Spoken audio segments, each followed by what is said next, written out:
우리가 살아가는 시대는 다니엘이 처했던 환경과 별반 다르지 않습니다. 시간적인 차이만 있을 뿐 여러 가지 시대적, 상황적 배경은 차이가 없어 보입니다. 아까 우리 최경희 피태 권사님께서 기도하신 것처럼 우리나라의 상황이 별로 달갑지만은 않습니다. 그래서 제가 다니엘과 관련된 책을 찾다 보니 이런 책들이 있었습니다. 첫 번째는 바벨론에서 그리스도인으로 살기라는 제목이었어요. 미국에서 영향력이 가장 큰 10대 교회 중 하나인 캘리포니아 노스코스트 교회 담임 목사 레리 오스본 목사님이 지은 책입니다. 그리고 또 하나는 제목이 이것입니다. 불의한 시대 순결한 정의라는 책입니다.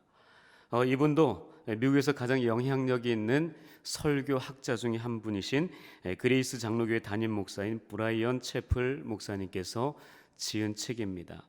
바벨론에서 그리스도인으로 살아내기, 불의한 시대에 순결한 정의로 살아내는 것, 그것이 오늘 우리가 그렇게 감당해야 할 몫이 아닌가 생각이 듭니다. 이 책 모두 바벨론과 같은 죄악이 만연한 세상에서 그리스도인으로 사는 것이 무척 쉬운 일이 아니라고 두 분은 이야기합니다. 그럼에도 불구하고 우리는 다니엘처럼 자기를 더럽히지 않는 신앙의 정절, 예수 그리스도의 그 가지셨던 순결한 정의로움을 가지고 살아내야 한다라고 말씀합니다. 이 책에서 강조하는 것은요, 지극히 불경건한 문화 한복판에서 다니엘이 어떤 삶을 보여주었느냐 하는 것입니다. 그것이 이 다니엘서의 핵심 내용이고 오늘을 살아가는 우리에게 꼭 필요한 교훈이라고 이야기합니다. 지금 우리가 사는 세상은 망가질 대로 망가진 세상입니다. 이 시대의 도덕은 걷잡을 수 없을 정도로 무너져 내리고 있고 그리스도인들에 대한 세상 사람들의 태도는 비웃음과 조롱, 무시를 거쳐 지독한 반감으로 변해 있다라는 것입니다. 직장과 사회 안에 함께하는 악한 사람들, 죄악으로 뒤덮인 문화, 자기의 이익을 위해서는 사기와 폭력, 살인을 멈추지 않는 타락한 세상입니다. 불륜과 이혼, 조론이 난무하고 성적 순결, 원수에 대한 사랑과 용서는 사라지고 분노에 가득 찬 잔인한 복수와 왕따, 성적 타락과 자살이 점점 늘고 있습니다. 또한 예수님과 하나님, 성경을 이용하여 자신이 절대자가 되어 많은 사람들을 악의 구렁텅이와 혼돈으로 빠지게 하는 사이비 이단들이 무수히 많아졌습니다. 이런 바벨론과 같은 나라와 민족과 정치, 경제, 사회, 문화 환경 속에서 어떻게 살아남을 것인가? 우리의 고민이고 갈등입니다. 물이 흐르는 대로 움직인다면 그 물고기는 이미 죽은 것입니다. 우리는 연어처럼 물을 거슬러 올라가지는 못하더라도 최소한 세상의 거센 물살에 떠내려가지 않도록 끊임없이 안간힘을 써야 합니다. 다니엘과 친구들은 바벨론 포로 생활 속에서도 자신의 중심을, 정체성을 잃지 않기 위해 힘찬 날개짓을 멈추지 않았습니다. 다니엘이 자라던 시대의 왕은 여호야김이었습니다. 그러나 그가 왕이 된 지 3년, 바로 BC 605년이었습니다. 갈그미스 전투에서 아수르와 애굽의 연합군대를 쳐부순 바벨론 군대는 당시 예레미야 선지자의 말을 무시하고 친애굽 정책을 펼쳤던 유다 예루살렘을 쳐들어왔습니다. 그러므로 인해서 다니엘은 왕족들, 귀족들과 함께 바벨론 1차 포로로 끌려가서 포로 생활을 하게 됩니다. 그리고 바벨론식 교육을 받습니다. 포로들에게 바벨론의 학문과 언어와 문화를 교육받는 3년 동안 그들에게는 왕의 음식과 포도주를 먹게 하는 최고의 대우를 받게 합니다. 그 의도는 조국에 대한 미련을 지우고 이제는 바벨론 새 주인에게 충성하라는 것이었습니다. 또한 그런 엄청난 특혜와 함께 바벨론식 이름으로 계명을 요구했습니다. 이런 상황에서 다니엘과 그의 친구들은 어떻게 했는지 우리는 잘 알고 있습니다. 그래서 바벨론과 같은 비슷한 상황과 이 환경 속에 살아가는 우리가 어떻게 해야 하는지 잘 살펴보아야 합니다. 첫 번째는 바로 그들은 결코 신앙의 중심을 잃지 않았다는 것입니다. 우리 7절을 함께 읽겠습니다. 본문 7절입니다. 시작. 환관장이 그들의 이름을 고쳐 다니엘은 벨드사살이라 하고 하나냐는 사드락이라 하고 미사엘은 메삭이라 하고 아사랴는 아벳느고라 하였더라. 이렇게 기록하고 있습니다. 다니엘의 뜻은 원래 하나님은 나의 재판관, 심판자입니다 라는 뜻을 가지고 있습니다. 그러나 벨드사살, 계명된 벨드사살은 벨이 보호하신다, 벨이 심판자고 벨이 나의 재판관이다 라는 그런 의미를 가지고 있습니다. 그리고 하나냐라는 이름의 뜻은 원래 하나님은 은혜로우신 분이십니다 라는 그런 뜻을 가지고 있는데 사드락으로 바꿉니다. 사드락은 달의 신 아쿠의 명령이라는 뜻을 가지고 있습니다. 그리고 미사엘이라는 뜻은 하나님과 같은 분이 없다, 하나님이 최고다라고 하는 뜻입니다. 그런데 메삭이라고 하는 이름으로 바꾸는데요, 그 메삭은 아쿠 같은 분이 어디 있느냐, 하나님이 최고가 아니라 아쿠라는 이 우리 바벨론 신이 최고다라고 이야기하고 있습니다. 그리고 아사랴라고 하는 것은 하나님이 나의 도움이시다라는 뜻인데요, 바로 아벳느고로 바꾸고 있습니다. 이 아벳느고는 느고의 종, 느고라는 이 바벨론 신을 섬기는 자라는 그런 뜻을 가지고 있다는 것입니다. 바벨론은요, 이렇게 하나님께 대한 아주 아름다운 신앙 고백이 담긴 이 이름을 바벨론의 우상신들과 관련된 이름들로 모두 개명했습니다. 과거 잘 기억하시죠? 일본이 우리 국민성을 말살하기 위해서 창씨 개명을 했던 그때 그것과 비슷한 것입니다. 이름은 각자에게 자신의 중심, 자신의 정체성을 각인시켜주는 아주 중요한 매개체 역할을 하는 것입니다. 그래서 이 이름을 바꾸게 한 것입니다. 이름을 바꾸라는 이 바벨론의 요구는 더 이상 하나님의 지배 아래 있지 말고 바벨론의 통치 아래, 바벨론의 왕 느부갓네살 그 아래, 바로 바벨론이 섬기는 그 우상 신들의 지배 아래 있으라는 것입니다. 이에 대해 갑자기 이름이 생각이 안 나요. 제가 나이가 점점 들어가고 있습니다. 웃기시죠? 네, 나이도 젊은 것이. 네, 이 다니엘과 그의 친구들은 어떻게 대처했는가라는 것입니다. 비록 자신의 이름이 정복자 바벨론에 의해 억지로 바뀌기는 했지만요, 그것을 받아들인 흔적은 보이지 않습니다. 그것은 성경을 통해 확인해 볼 수 있는데요, 다니엘 7장 15절에 나 다니엘이 중심에 근심하여, 8장 1절엔 나 다니엘에게 처음 나타난 환상 후, 8장 15절에도 그렇고요, 9장 2절에서도 나 다니엘이라고 하면서 자기 자신의 이름이 벨드사살이 아니라 나 다니엘, 하나님을 나의 하나님, 심판자인 나의 하나님, 재판관인 나의 하나님, 나의 주인이다라는 것을 분명히 다니엘은 선포하고 있다라는 것입니다. 다니엘은 오직 하나님 한 분만이 내 인생의 심판자라는 사실을 항상 잊지 않았습니다. 자신의 중심, 정체성을 인정하고 하나님 앞에 잃어보지 않으려고 굉장한 노력을 했다는 것입니다. 또한 그는 이 세상의 역사의 주인은 오직 하나님밖에 없음을 사람들에게 나타냈던 것입니다. 또한 바벨론의 통치자들도 이 다니엘을 벨드사살로 부르지 않고요, 다니엘로 불렀던 것을 또한 성경을 통해 볼 수 있습니다. 다니엘 5장 13절에요, 내가 나의 부왕이 유다에서 사로잡아온 그 다니엘이냐? 라고 묻고요, 다니엘 6장 22절에도 살아계신 하나님의 종 다니엘아 라고 부릅니다. 6장 26절에도 그렇습니다. 바로 다른 사람들도, 아니 왕들도, 통치자들도 다니엘을 벨드사살이라 부르지 않고 다니엘이라고 부르고 있다는 사실입니다. 우리의 이름은 무엇입니까? 우리는 그리스도 안에서 새로운 피조물 된 그리스도인입니다.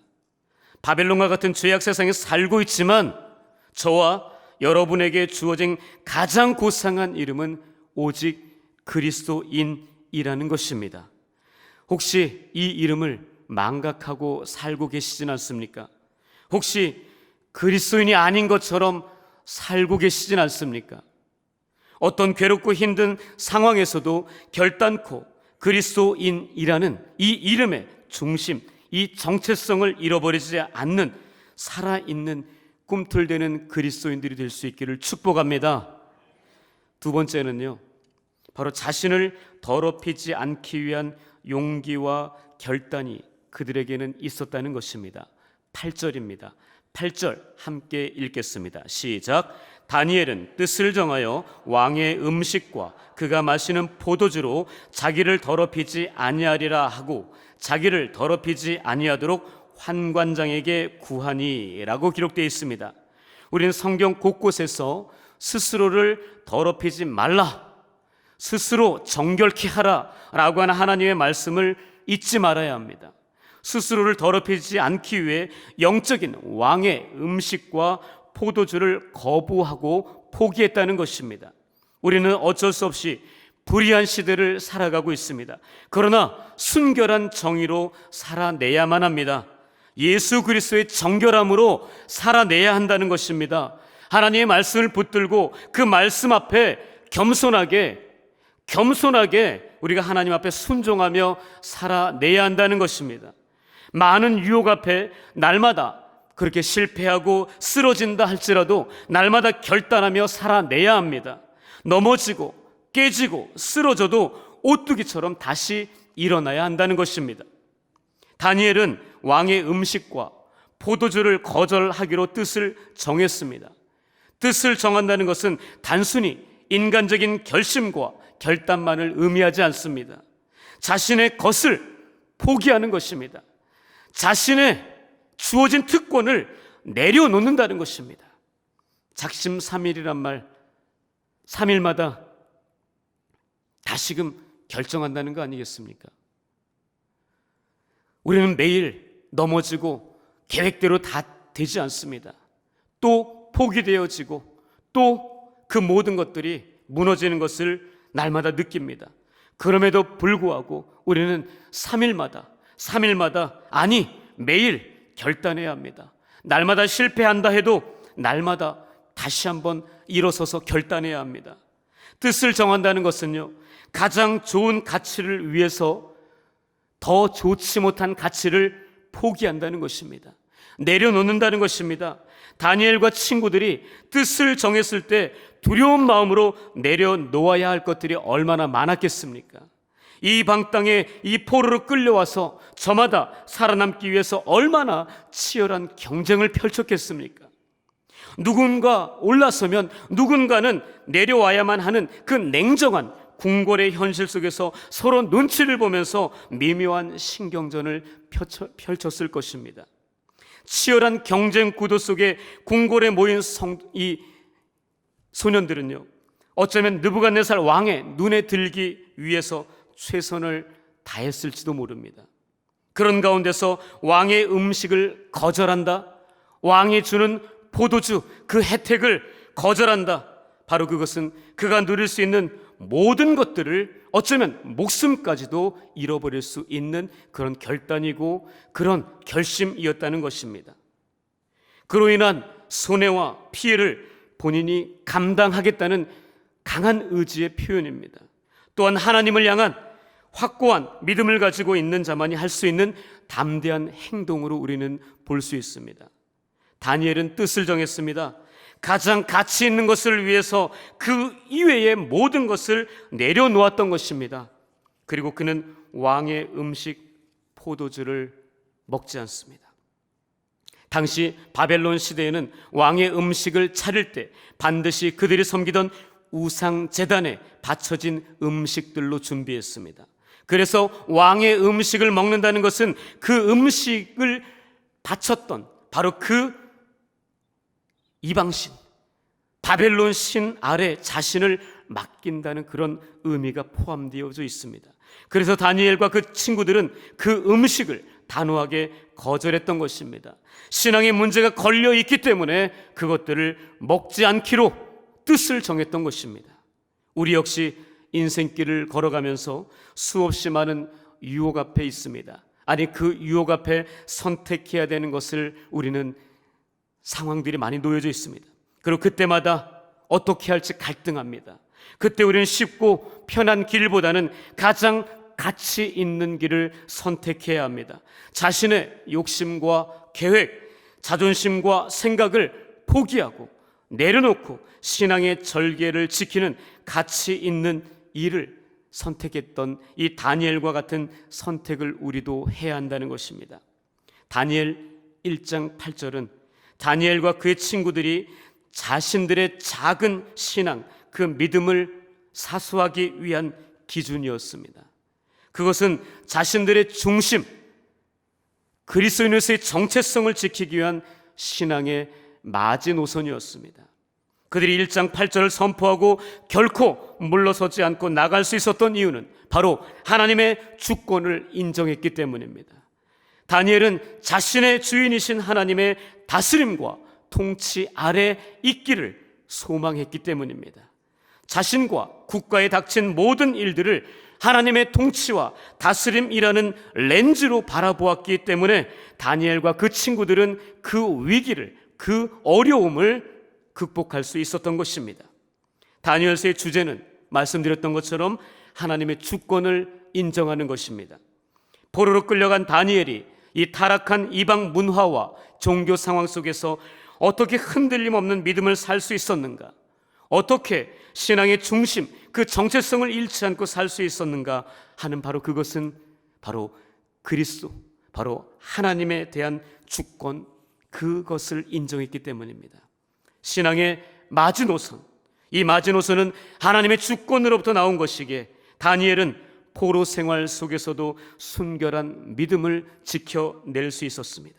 이것은 그때 그 순간 바로 생각해서 행동한 것이 아닙니다. 그 이전에 그러한 삶을 살아왔기에 가능했던 것입니다. 조금씩 연습해온 것들이 축적되어져 결과물로 지금 나타났던 것입니다. 그동안 습관적으로 해오던 것들이 바탕이 되어 지금 보여진 것입니다. 요즘 음주 운전에 대한 단속이 대폭 강화되었습니다. 물론 차선을 지키는 것, 횡단보도 정지선을 지키는 것, 그것과 함께 이 음주 단속에 대한 강도가 세졌습니다.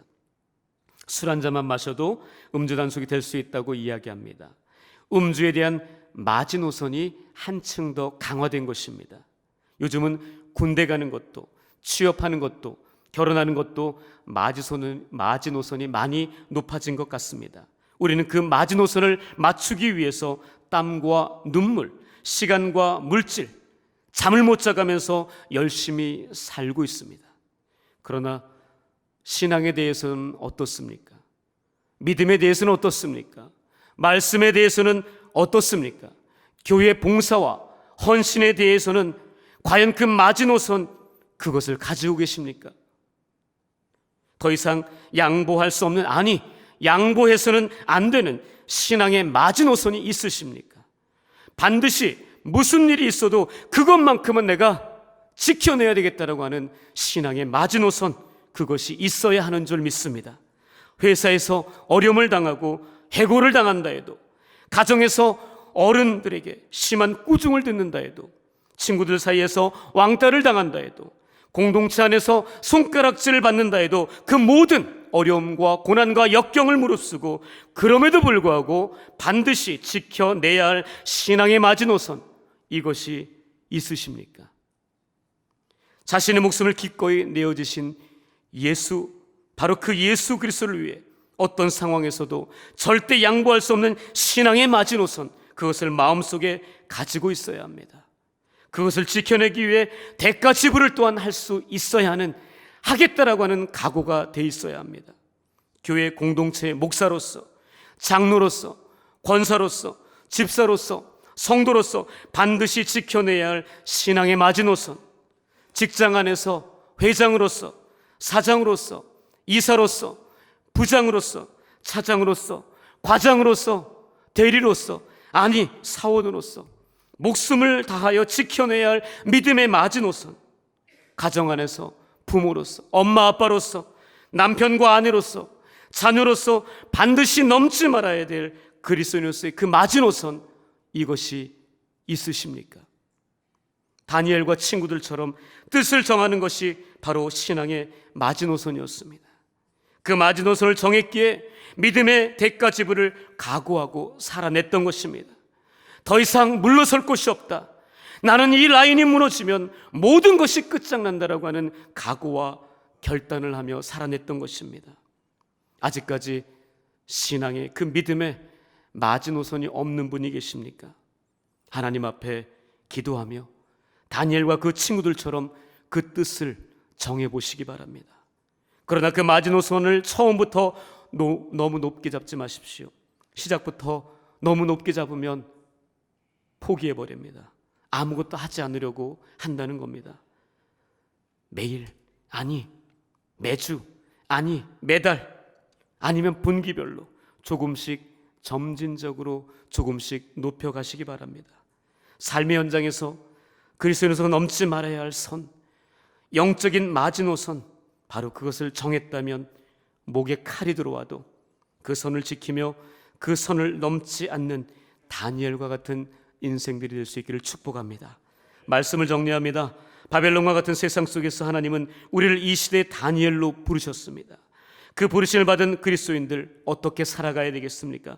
가장 우선순위는 하나님의 주권을 인정하며 사는 것입니다. 그와 함께 다니엘과 그 친구들처럼 첫 번째, 신앙의 중심, 정체성을 잃지 않도록 뜻을 정해야 합니다. 그리고 두 번째는 자기를 더럽히지 않는 신앙의 마지노선을 정하고 반드시 지켜내야 합니다.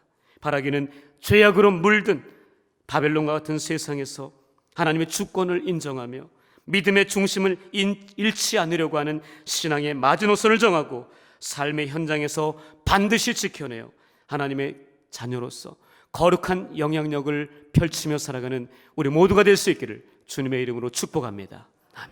기도하겠습니다. 하나님 감사합니다. 하나님, 우리가 다니엘과 그 친구들처럼 비록 바벨론과 같은 포로 생활을 하고 있지만 이 포로 생활과 같은 이 세상 속에서 하나님 앞에 영적인 마지노선을 지키기 위해 하나님이 나의 주권자임을 인정하며 신앙의 중심을 잃지 않는, 자기를 더럽히지 않는 신앙의 마지노선을 정하고 지키며 살아가는 저희들 되게 하여 주시옵소서. 예수님 이름으로 기도합니다. 아멘.